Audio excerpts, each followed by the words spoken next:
Hello guys, চলে এসেছি নতুন একটা মিনি ব্লগ নিয়ে। তো দেখো, সকাল সকাল আমি খাচ্ছিলাম কফি, তোমাদেরকে সেটা দেখাচ্ছিলাম আমি আর আমার বোনজি। তো তারপরে দেখো, স্নান করার জন্য আমি জামা ফামারে রেডি হয়ে যাই। এটা হচ্ছে নতুন জামা, তো তোমাদেরকে সেইটা দেখাচ্ছিলাম। তো আমি শীতকালে শীতকাল কেন বলছি, আমি দুপুরবেলা অ্যালোভেরা মেখেছিলাম। যেহেতু শীতকাল, আমার শীতকালে খুবই চুলতে বেড়ে, তোমাদেরকে বলার মতন নয়। তো দেখো, তারপরে দেখো আমি সন্ধ্যাবেলা রেডি হয়ে যাই মেলা দেখতে যাব বলে।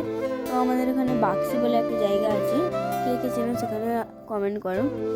তো তারপরে ওখানে আমরা যাবো, আমরা উলুবেড়িয়ার রাস্তাও যাই, কিন্তু এবার যাইনি। তো তারপরে দেখো, আমি আর আমার দিদি হাসাহাসি করছিলাম, ওখানে মা বাড়ি বলে দিয়েছিলাম মেলার বদলে, সেদিনে আমরা দুজন মিলে হাসাহাসি করছিলাম। তারপরে দেখো আমরা মেলায় চলে আসি। তো এটা হচ্ছে রাধাকৃষ্ণ। তো কেউ কেউ এমন যে তারা এত শীতকালেও ডানা কাটা পরি সেজে গেছে। তো আর আমরা কত ভারী ভারী সোয়েটার পরে গেছি। তো তারপরে দেখো নাগরদোলার কাছে এসে একটু ভিডিও করছিলাম। তো দেখা হচ্ছে অন্য কোনো মিনি ব্লগ না, আজকের মতন টাটা, দেখা হচ্ছে অন্য অনেক